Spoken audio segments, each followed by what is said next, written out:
This video is sponsored by SBO Digital Marketing. SBO Digital Marketing இலிருந்து ஒரு அரிய வேலைவாய்ப்பு work from home based on mobile part time full time jobs available.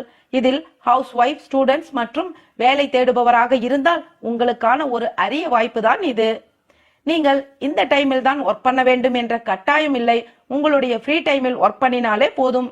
நீங்கள் இந்த SBO ஜாபில் இணைய விரும்பினால் கீழே டிஸ்கிரிப்ஷனில் உள்ள எண்ணிற்கு வாட்ஸ்அப் பண்ணவும். ஸ்கிப் பண்ணாதீங்க. பெரிய தப்பு. தினம் 300 ரூபாய் சம்பாதிக்க அரிய வாய்ப்பு. இன்ஸ்டாகிராம், Facebook பயன்படுத்த தெரிந்தால் போதும். Content post and content publishing மூலமா தினம் 300 ரூபாய் சம்பாதிக்கலாம். இந்த வேலை செய்ய 5 நிமிடம் போதும். Work training support, group communication support, all language customer live chat support, முக்கியமா சொந்தமா ஒரு பிசினஸ் ஸ்டார்ட் பண்ற அளவுக்கு உங்களால கற்றுக்கொள்ளவும் முடியும், சம்பாதிக்கவும் முடியும். இந்த வேலை வாய்ப்பு வழங்குவது 5 வருடத்திற்கு மேல ரன் ஆகிட்டு இருக்க நம்ம தமிழ்நாட்டு company school of business organisation private limited. மேலும் விவரங்களுக்கு டிஸ்கிரிப்ஷன்ல கொடுத்திருக்க நம்பருக்கு வாட்ஸ்அப் பண்ணுங்க.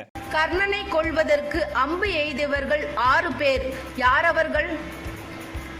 இறக்கும் தருவாயில் உள்ள பீஷ்மர் கர்ணனிடம் கடைசியாக கூறியது என்ன? இதை பற்றி தான் இன்று நாம் காணப்போகிறோம். கர்ணனை அர்ஜுனன் தான் கொன்றான் என்று நாம் நினைத்து கொண்டிருக்கிறோம். உண்மையில் கர்ணனின் வலிமையை இழக்கச் செய்து கொல்வதற்கு பங்களித்தவர்களோ 6 பேர். கர்ணனை கொல்ல அர்ஜுனன் அம்பாய் பயன்பட்டானே தவிர அவன் மீது அந்த அம்பை எய்தியவர்கள் 6 பேர். யார் அந்த 6 பேர்? முதலாவதாக பரசுராமர். அவர் அந்தணர்களுக்கு மட்டுமே வில்வித்தையை கற்றுக் கொடுப்பேன் என்று சபதம் செய்திருந்தார். இதை எறிந்த கர்ணன் தாமும் அந்தணன் என்று அவரிடம் வில்வித்தை கற்றுக்கொண்டான். ஒரு நாள் இவன் மடியில் மீது தலை வைத்து பரசுராமர் தூங்கிக் கொண்டிருந்தார். இந்த நிலையில் இந்திரன் வண்டுருவில் வந்து கர்ணனின் தொடையை பிளந்து அவனுடைய இரத்தத்தை பரசுராமர் மீது விழும்படி செய்தான். ஆசிரியரின் தூக்கம் கலைந்துவிடக் கூடாது என்று கர்ணன் வழியை பொறுத்து கொண்டான். ரத்தம் பட்டதால் விழித்தெழுந்த பரசுராமன் அவன் அந்தணன் இல்லை என்று தெரிந்தவுடன் அவனை சபித்தார். அதாவது, நீ கற்ற பிரம்மாஸ்திரம் உனக்கு தக்க சமயத்தில் மறக்க கடவுது என்று சபித்தார். இரண்டாவதாக ஒரு முனிவர். முனிவருடைய பசுங்கன்று கர்ணனின் தேர் சக்கரத்தில் அடிபட்டு இறந்ததால் யுத்த களத்திலே உன் ரதம் பூமியில் அழுந்தட்டும் என்று அவர் சபித்தார்.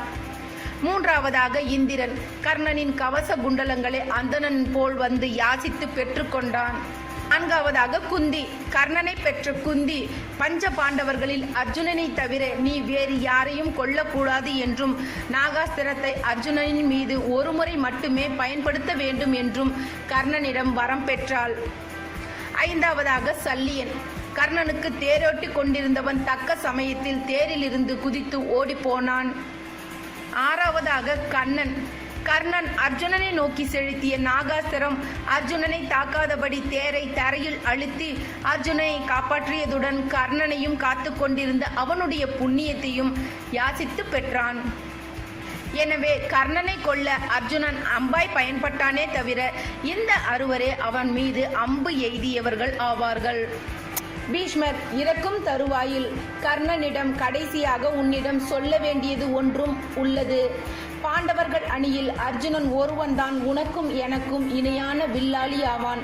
அவனை எதிர்த்து போரிட ஒரு பீஷ்மரோ அல்லது ஒரு கர்ணனோ தான் கௌரவர்களின் அணியில் இருக்க வேண்டும். அதுதான் யுத்த தர்மம். ஒரே சமயத்தில் நாம் இருவரையும் எதிர்த்து போராடும் நிலைக்கு அர்ஜுனனை உட்படுத்துவது அதர்மமாகும். கௌரவர்களின் படைத்தலைவனாக தேர்ந்தெடுக்கப்பட்ட நான் யுத்த தர்மத்தை என்றுமே மீறாத நான் எப்படி அதை செய்ய இயலும்? இந்த விளக்கத்தை அனைவரின் முன்னிலையும் சொல்லி உன்னை போரில் கலந்து கொள்ளாதே என்று கௌரவர்களின் படைத்தலைவனான உனக்கு நான் எப்படி ஆணையிட முடியும்? எனவேதான் என் மனதை கல்லாக்கி கொண்டு பெரும் தேர் வீரனாகிய உன்னை அரைத்தேர் வீரன் என்று இகழ்ந்தேன். நீயாகவே இந்த பீஷ்மர் போர்க்களத்தில் இருக்கும் வரை நான் போரிட மாட்டேன் என்று சூளுரைக்கவும் செய்துவிட்டேன். அதற்காக இந்த கிழவனை கடைசி வரை வீரனை இனம் கண்டு கொள்ள இயலாத கயவன் என்று மட்டும் முடிவு செய்து விடாதே கர்ணா என்று தழுதழுத்த குரலில் வேண்டினாராம் பீஷ்மர். இந்த தகவல்கள் உங்களுக்கு பிடிச்சிருந்தா எங்களோட சேனலை சப்ஸ்கிரைப் பண்ணுங்க, லைக் பண்ணுங்க, ஷேர் பண்ணுங்க. உங்க கமெண்ட்ஸை எங்களுக்கு மறக்காம போஸ்ட் பண்ணுங்க. Thank you viewers.